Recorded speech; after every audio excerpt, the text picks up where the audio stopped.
tentunya setiap peserta pada hari ini kita kasih kesempatan nanti untuk menyampaikan kira apa yang telah mereka lakukan di dalam kelas kepada siswa, pola-pola yang telah mereka lakukan kemudian kemudian Bapak Ibu sekalian untuk menjelaskan menerangkan secara ringkas tentang pemahaman pembelajaran BSBS ini, kita berikan kepada siswa kita untuk memberikan singkatnya ya, dari kelas kita ingat.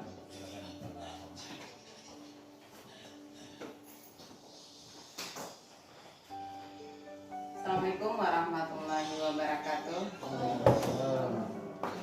Alhamdulillahirrabbilalamin. Kata-kata pujian dan kehormatan kita tumpahkan saja kepada Pak Im sebagai pembawa acara. Untuk pada pertemuan komunitas pembelajaran kita pada pertemuan ketiga ini, kita akan masuk untuk pembelajaran berdiferensiasi adalah pembelajaran yang melakukan serangkaian keputusan masuk akal yang dibuat oleh guru berorientasi kepada kebutuhan peserta didik atau kebutuhan murid. Kita coba simak video berikut. Masih ingat ya Bapak Ibu, kebutuhan murid menurut Tom Wilson kita dapat mengkategorikan kebutuhan murid dalam 3 aspek, yaitu kesiapan belajar murid, minat murid, dan profil belajar murid. Apa strategi pembelajaran berdiferensiasi? Di sini kita akan bahas juga ya Bapak Ibu. Sebenarnya banyak strategi-strategi yang bisa dilakukan, tapi kita fokuskan kepada 3 ini. Yang pertama diferensiasi konten, yang kedua diferensiasi proses, dan yang ketiga diferensiasi produk. Kita akan membahas satu dari strategi pembelajaran berdiferensiasi. Diferensiasi konten. Bisa lihat gambarnya di sini. Jadi konten menurut Kamus Bahasa Indonesia yaitu informasi yang tersedia melalui media atau produk elektronik. Konten dapat kita artikan apa yang kita ajarkan pada murid-murid kita. Menggunakan media-media apa? Bisa menggunakan media cetak, bisa menggunakan media berupa audio, atau bisa menggunakan kombinasi yaitu berupa video pembelajaran. Kebutuhan belajar murid menjadi dasar dalam praktek berdiferensiasi yang kita lakukan di kelas. Diferensiasi konten bisa dilakukan berdasarkan kesiapan murid. Misalnya, mana murid yang mampu memahami secara konkret dan mana murid yang masih memahami secara abstrak. Diferensiasi konten bisa dilihat dari pemetaan profil murid sesuai dengan gaya belajar, atau gaya belajar auditori, visual, ataupun kinestetik. Contoh menggunakan bahan ajar berupa bacaan, video, dan audio. Ini untuk mengcover atau mendiferensiasi konten bahan ajar yang kita gunakan sehingga semua murid terfasilitas terhadap bahan ajar yang kita berikan. Yang berikutnya adalah diferensiasi proses. Pengertian proses menurut Kamus Bahasa Indonesia yaitu perubahan atau peristiwa dalam perkembangan sesuatu. Proses merupakan bagaimana murid memahami atau memaknai dari materi yang diajarkan. Proses seperti apa yang kita ajarkan di kelas? Misalnya dengan kegiatan berjenjang berdasarkan pertanyaan pemandu, menggunakan pengelompokan yang fleksibel, mengembangkan kegiatan bervariasi, praktek, ataupun demonstrasi. Kegiatan berjenjang itu bisa memfasilitasi anak-anak sesuai dengan kemampuannya. Misalnya kegiatan berjenjang dari kegiatan yang mudah terlebih dahulu bisa kita berikan kepada anak-anak yang tingkat pemahamannya masih terbatas. Atau dengan menggunakan pertanyaan pemandu. Kita sebelum pengajar membuat pertanyaan-pertanyaan yang merangsang peserta didik untuk berpikir. Nah, kalau pengelompokan yang fleksibel, kita bisa mengelompokkan anak-anak sesuai dengan kemampuannya. Ada juga kegiatan proses di sini, praktek, biasanya menggunakan metode project dan project learning, dan juga demonstrasi. Guru mendemonstrasikan sesuai dengan pembelajarannya. Yang berikutnya adalah diferensiasi produk. Ini adalah strategi meta bahasa akhir. Produk merupakan hasil pekerjaan murid atau kerja yang harus ditunjukkan kepada guru. Produk harus mencerminkan penguasaan murid dan sesuai dengan tujuan pembelajaran. Produk, di sini kita bisa membebaskan kepada anak untuk membuat produk atau job kerjanya yang seperti apa sesuai dengan tujuan pembelajaran yang sudah kita buat. Contoh, anak yang suka membuat video, mungkin dia nanti produknya berupa video. Yang suka menulis bisa juga menggunakan tulisan. Atau di dalam pembelajaran diferensi produk, misalnya menulis karangan. Ada anak yang menulis karangan dengan tema olahraga, baik yang minatnya olahraga, atau juga bagian minatnya seni bisa menulis karangan dengan temanya seni. Yang penting poin dari tujuan pembelajaran ada di dalam unjuk kerja tersebut. Kita juga harus mempunyai ekspektasi pada murid.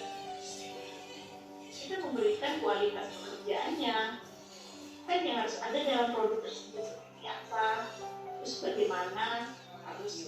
Berarti untuk pembelajaran yang berdiferensiasi itu terdapat 3. Yang pertama, berdiferensiasi dari segi konten, kemudian dari segi proses, dan dari segi produk. Nah, pertanyaannya, apakah nanti ketika kita berdiferensiasi dari segi produk, misal anak ada yang membuat video, kemudian ada yang membuat di kertas karton, ada yang membuatnya di kertas biasa. Nah, bagaimana pendapat Bapak Ibu? Apakah nilai itu tergantung dari produk yang dihasilkan atau bagaimana? Boleh diberikan masukan? Ya, silakan Pak Men.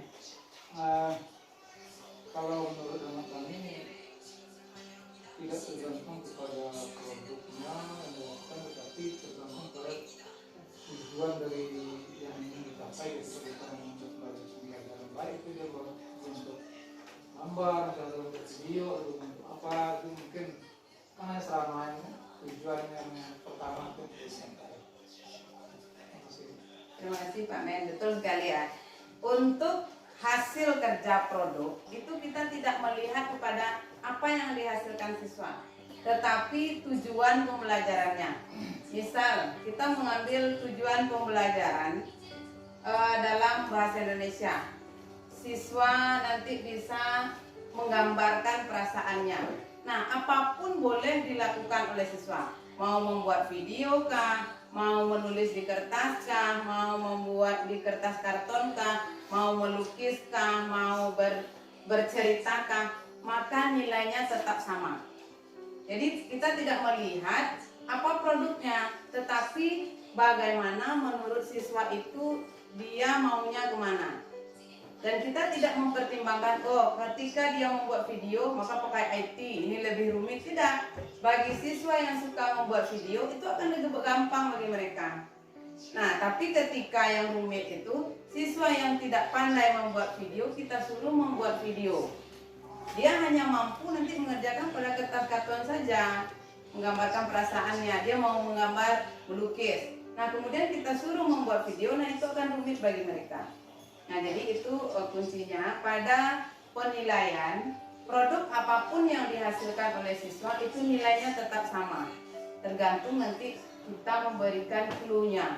Tujuan pembelajarannya adalah siswa mampu menggambarkan perasaannya. Apapun hasilnya maka nilainya akan sama. Mungkin hanya itu untuk materi kita pada hari ini. Kalau ada yang mau ditanyakan, kita persilahkan. Kalau tidak dikembalikan kepada Pak In sebagai pembaca. Terima kasih. Assalamualaikum warahmatullahi wabarakatuh. Boleh? Kalau ada yang mau bertanya. Kalau ada Bapak Ibu yang mau. Kalau tidak ada berarti sudah sangat mohon sekali Pak In. Ya. Ya. Gini benar, di dalam pelaksanaannya nanti tidak di lapangan atau di dalam sesi pembelajaran itu kita beri kesempatan kepada anak itu. Kalau di dalam kamu buatnya tujuan kita ini, kamu terserah bikin ini gitu cara makan. Iya.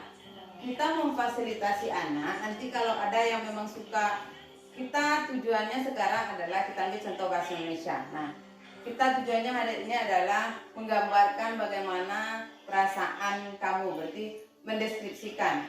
Boleh nanti dia mau membuat dari kertas karton, mau buat puisi, mau buat menggambar, mau mengarang, itu terserah Bu. Tapi tujuan kita adalah siswa ini mampu mengungkapkan. Nah, jadi kita berikan clue-nya. Cara playing. Ya, boleh. Itu kalau bahasa Indonesia. Oke. Kalau dengan pembelajaran lain misalnya kita misalnya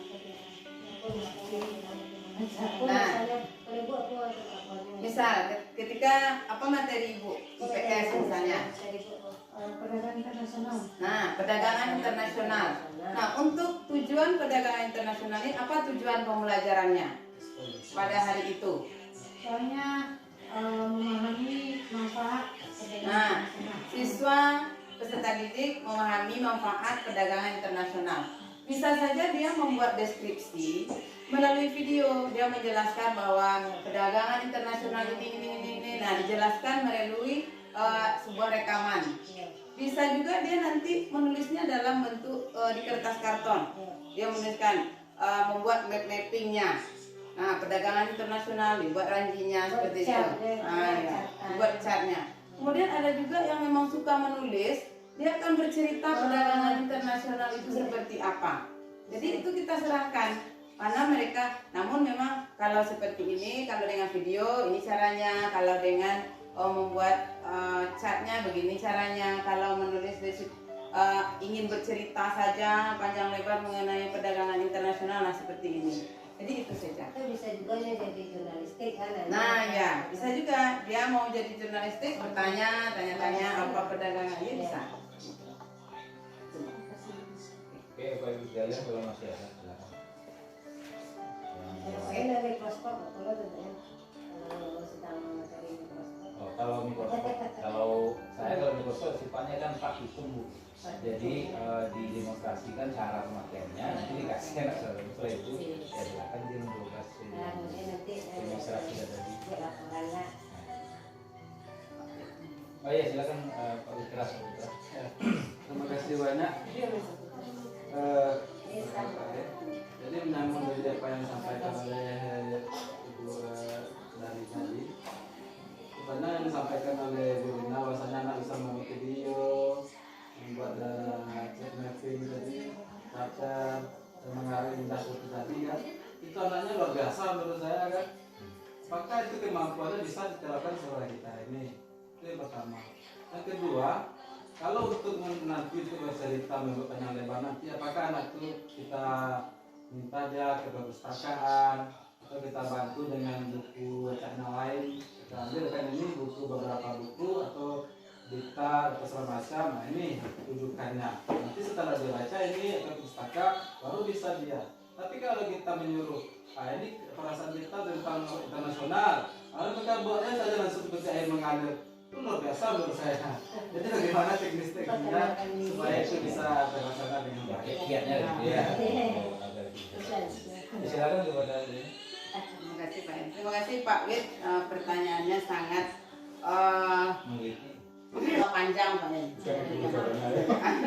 Jadi untuk strategi pelaksanaan pembelajaran itu kan sudah dikatakan tadi, itu yang punya hak itu adalah guru.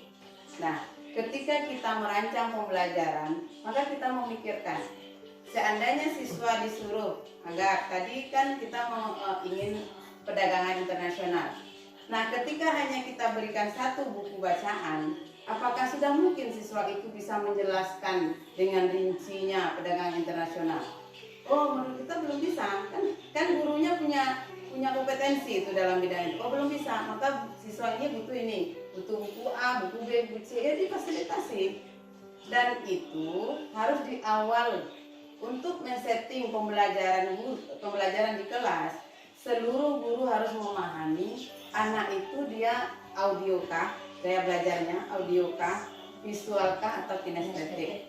Nah, itu kemarin sudah dibantu kita oleh Bu Lira membuat berapa anak yang ada kinestetik di sana, ada audio di sana, ada visualnya. Jadi kita mencocokkan atau audio visual. Jadi kita memilih. Sudah ada. Ya, sudah kita. Nah, apa tuh bendera masuk dalam kalangan melakukan PNAF aja. Iya, memang itu. Itu kan untuk yang sudah bisa di grup itu kan ada tuh. Nah, nanti kita bagikan. Jadi ketika kita men-setting pembelajaran, kita harus memikirkan itu. Oh, anak itu di dalam dia kinestetik, lalu kita suruh membaca itu dia yang kebutuhan peserta didik. Kita harus paham bagaimana karakter siswa di dalam itu. Kalau karakter siswa ketika kita masuk, dia maunya bergerak, kita beri dia duduk tenang, tidak kan mungkin, tidak berhasil pembelajaran. Tapi ketika dia suka bergerak, nah berilah fasilitas, memang lebih banyak siswa itu bergerak. Dan tidak mungkin juga dalam satu pembelajaran, satu kelas, ada anak 20 anak. Kemudian kita memberi drill 20 macam metode pembelajaran. Nah, gurunya yang tepar jadinya. Makanya kita bisa memilih nanti untuk kegiatan awal kita beri pertanyaan. Kemudian silakan Anda baca buku. Bagi yang hobi baca buku kan selesai dia. Bagi yang yang tidak hobi baca buku, dia akan lengah saja. Lalu kita tampilkan video. Nah, maka siswa yang hobi menonton video, maka dia akan mendapatkan jawaban dari tujuan pembelajaran kita. Kemudian dari yang praktek misalnya atau yang suka bergerak, nah beri fasilitas itu. Nah, jadi kalau kita men-settingnya sebelum pembelajaran, kita setting dengan memikirkan karakter siswa, akan enjoy. Kita enjoy, guru siswa juga enjoy. Nah, akan terasa waktu 2 atau 3 jam itu dalam pembelajaran. Nah, itu Pak Bir. Ya, ini ya. Silakan masih ada. Mungkin banyak timbul pertanyaan. Yang pertama, ini jujur saja ya. Ini mungkin pelaksanaan mungkin mulai 2000 ke depannya. Iya, kita memang settingnya untuk ke depannya. Ini ujung-ujungnya mungkin sarana dan prasarana. Soalnya apakah di sekolah nanti disediakan? Soalnya selama ini contohnya saya ibu saja lah dulu untuk TTS saja itu diminta kertasnya kertas buruk-buruk yang diberikan. Jadi apakah nanti ada disediakan fasilitas itu? Nah, terus yang kedua tentang pelaksanaannya di kelas, kita kan ada kegiatan pertemuan, kegiatan inti, kegiatan penutup. Jadi kegiatan ini kita laksanakan apakah di kegiatan inti atau di mana? Oke, Ya, itu mungkin pertanyaan. 3 pertanyaan. Yang pertanyaan pertama, bagaimana cara kita menjawabnya? Untuk fasilitas Kolaborasi gitu ya. ya. Kalau untuk penyediaan sarana prasarana di dalam RPP itu kan kita sudah rinci apa alat yang kita gunakan, apa fasilitas yang kita perlukan. Nah, jadi nanti kan RPP itu kan kita CC-kan ke ibu nanti, kan ditandatangani kita CC. Berarti apapun yang kita CC-kan di situ kan diperiksa dulu nanti. Oh, berarti dalam pembelajaran IPS misalnya butuh A, butuh B. Dan kita cocokkan juga dengan kemampuan di sekolah kita. Insya Allah kalau untuk kertas, kan anggaran kita nanti kan di tahun berikut kan sudah berbeda, kenapa kan? Jadi, ya kan untuk tahun 2023 kan sudah, misalnya kalau sekarang kan anggaran kita udah habis nih. Nah, untuk di tahun 2023 kan nanti kan ada kita anggaran baru. Nah, kalau memang kita men-setting pembelajaran kita, FPP kita dengan baik, kemudian kan kita bisa melaporkan, misalnya kebutuhannya ini, A, kebutuhannya B. Karena apa? Operasional itu terkait dengan kegiatan siswa. Kita akan kehilangan sekian juta ketika siswa kita keluar dari SMP. Jadi biayanya kan biaya operasional sekolah, berarti itu utamanya adalah untuk siswa. Jadi kita coba ke depannya itu memang fasilitasnya kita utamakan dulu untuk operasional di dalam kelas. Jadi kalau hanya sekedar kertas atau cat mungkin atau hanya tinta itu kan insya Allah ya ATK itu insya Allah pasti akan dipenuhi oleh sekolah. Nah, ya jadi ini diperlukan untuk pembelajaran IPS ini diperlukan. Nah itu kita akan coba kedepannya kita lebih baik lagi. Nah itu yang pertama. Untuk yang kedua, pembelajaran berdiferensiasi itu kita laksanakan di dalam kegiatan inti.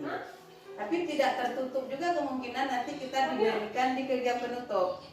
Nah, untuk produk kita pada hari ini, nah kita tugaskan kepada siswa membuatnya di rumah. Tetapi di kegiatan penutupnya kita berikan tugas berupa itu. Nah, bisa juga ya pekerjaan rumah. Kalau misalnya video tuh tidak mungkin dilaksanakan di sekolah, bisa dibawa siswa pulang dengan berkelompok atau mandiri. Ya kalau kami mungkin itu yang bisa dipakai di sekolah, misalnya kertas, karton, itu yang dibutuhkan mungkin bisa kan. Oke, baik Bapak Ibu sekalian, itu tadi pencerahan yang dilakukan oleh narasumber kita. Mudah-mudahan dengan pembelajaran diskusi ini tentu di kelasnya kita perkuat teknik metodenya, karena sebenarnya kita selama ini kan memang sudah ada yang melakukan ya. Sehingga dengan adanya ini meningkatkan gitu ya. Dengan adanya materi ini tentu akan semakin baik ke depan. Mungkin itu Bapak Ibu sekalian pertemuan kita hari ini. Dihaikkan ya. Asalkan baru jangan dihaikkan semua. Ada yang gitu, ada yang gitu.